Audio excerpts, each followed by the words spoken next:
Your parenthood journey begins here. शुभारंभ एक नई पीढ़ी का।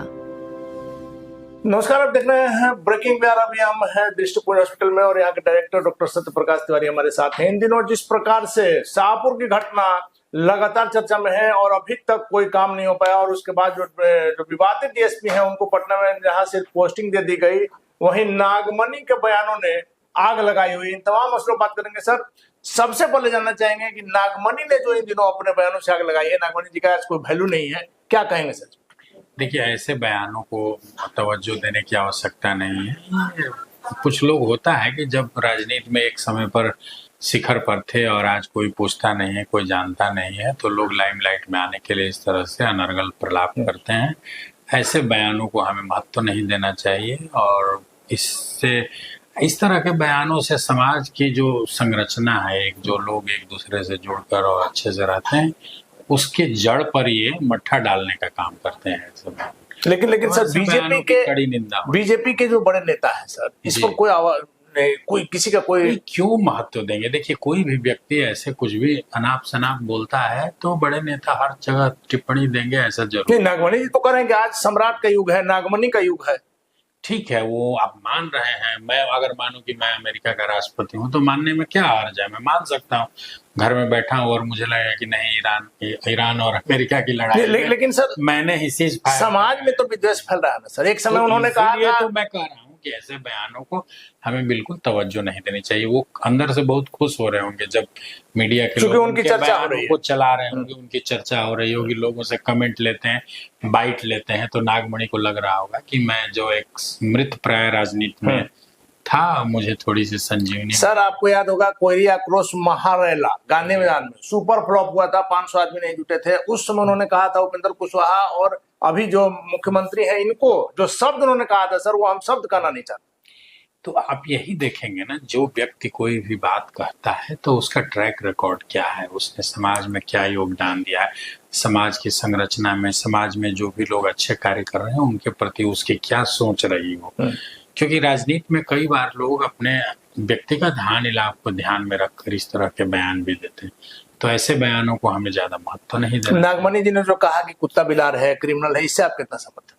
ये तो बहुत ही गलत बात है। कोई भी मृतात्मा है, उसके ये भारतीय संस्कृति और संस्कार ऐसा नहीं करता है कि कोई भी व्यक्ति जो अब इस दुनिया में नहीं है वो अपने ऊपर लगे आरोपों का वो खुद उत्तर नहीं दे सकता है। उसके विरुद्ध आप ऐसी बात करेंगे? ऐसा व्यक्ति जिस पर आज तक कोई पुलिस केस, कोई रिकॉर्ड, कोई अपराध, कोई मुकदमा, कोई इस तरह की चीजें नहीं थी, तो फिर सामने वाले लोग भी कुछ ऐसे वक्तव्य देंगे तो फिर आपको बुरा लग जाएगा। भारत तिवारी इनकाउंटर को तो आप गलत मानते होंगे सर, जब आपने इतना कहा। देखिए, कोई भी इनकाउंटर, जब कोई भी व्यक्ति पुलिस पार्टी से सामना होने के बाद अगर सरेंडर कर देता है, हथियार फेंक देता है और तब उसकी मृत्यु होती है, तो निश्चित रूप से ये शक के दायरे में है। जैसा कि अभी तक की फुटेज आ रही है तो यही लग रहा है कि उन्होंने समर्पण कर दिया था। उसके बाद किन परिस्थितियों में गोली लगी, निश्चित रूप से यह जांच का विषय है, और बिल्कुल जो अभी तक के तथ्य हैं उसके अनुसार तो ये गलत ही है। अभी तक के तथ्य से अगर गलत है सर, 5 पुलिसकर्मियों को सस्पेंड भी किया गया है। उसमें जो डीएसपी, विवादित जो डीएसपी हैं, अभी चूंकि हम नहीं कह सकते हैं कि दोषी हैं, लेकिन विवादित तो हैं,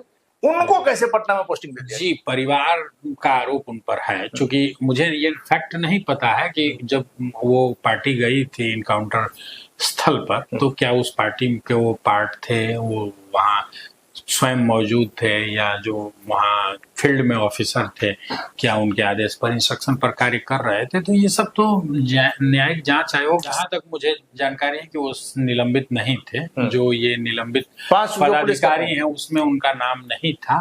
फिर भी जब विवाद में अगर है सर, जी, उन्हें हटा दिया गया। सरकार को क्या हड़बड़ी थी आज पोस्टिंग देने की, जब जांच पूरी हो जाती तब? ये सारी बातें तो जो सक्षम पदाधिकारी है वही बता सकते हैं कि न्यायिक आयोग के सामने क्या तथ्य रखे गए हैं। और ऐसा नहीं है कि उनको पोस्टिंग मिल गई तो ये उनको प्रमाण मिल गया कि वो दोष मुक्त हैं। चूंकि न्यायिक जांच एक अत्यंत ही वरिष्ठ और सेवानिवृत्त न्यायाधीश कर रहे हैं हाई कोर्ट के, तो उनके सामने सारे बिंदु आएंगे, और अगर पाया जाएगा कि ये डीएसपी या कोई अन्य पदाधिकारी उसमें दोषी थे तो पोस्टिंग होने से क्या होता है, उनको तो कानून के दायरे का सामना देखिए, लगातार हमने कहा है कि मुख्यमंत्री सम्राट चौधरी ने और लोग जो भी बयानबाजी कर ले, मुख्यमंत्री ने उसी समय न्यायिक जांच के आदेश दिए थे और न्यायिक जांच हो भी रहा है और लोगों को भी विश्वास है कि इसमें दूध का दूध और पानी का पानी होगा। लेकिन सर, एक आखिरी सवाल है, महापंचायत जो हो रहा था, बहुजन महापंचायत जगदीशपुर में, बताया जा रहा है कि अब तो जगह ही नहीं मिलेगा, जिस कारण से नहीं होगा। समाज में विद्वेष फैलने की आशंका थी, क्या लगता है किन कारणों से कैंसिल हो गया?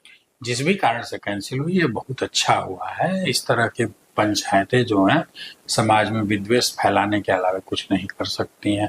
आप किस वजह से कर रहे हैं इस तरह की पंचायत, उद्देश्य क्या है, एजेंडा क्या है, क्या समाज में? देखिए, समस्या बड़ी गंभीर है कि जो लोग राजनीति में लगता है कि अब हाशिए पर जा रहे हैं, तो अपनी राजनीतिक रोटी सेकने के लिए वो समाज में इस तरह के तनाव पैदा करते हैं और उन तनाव पर जो आग सुलगती है उस पर अपनी राजनीतिक रोटी सेकने का प्रयास करते हैं।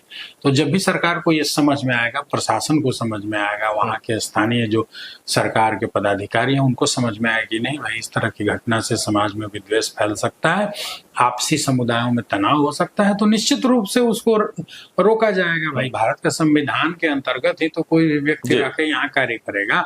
जो व्यक्ति भी संविधान के प्रावधानों के विरुद्ध जाकर कार्य करेंगे, समाज में इस तरह के दुर्भावना फैलाने का कार्य करेंगे, उनके विरुद्ध तो ये कार्य करने ही होंगे ना, ऐसी कार्य करने होंगे। समाज में विद्वेष नहीं फैलने दिया जाएगा। सबसे महत्वपूर्ण बात है कि भरत तिवारी मामले में जो जांच की बात जो सामने आई है और सबसे जो नागमणि लगातार जो आग उगल रहे हैं, नागमणि की आज हमने लगातार आपको कहा है कि आज समाज में कोई हैसियत नहीं है। विधानसभा चुनाव में, लोकसभा चुनाव में उनकी कोई पूछ नहीं थी, ना उनकी कोई हैसियत है। वैसे में लगातार चर्चा में बने रहने के लिए जो नागमणि बयान दे रहे हैं, इससे इन बातों को कोई असर नहीं होगा। डॉक्टर साहब का सीधे कहना है कि जब न्यायिक जांच हो रही है तो भरत तिवारी मामले में दूध का दूध और पानी का पानी होगा। लगातार हमारी निगाह बनी हुई, फिलहाल आप बने रहे ब्रेकिंग न्यूज।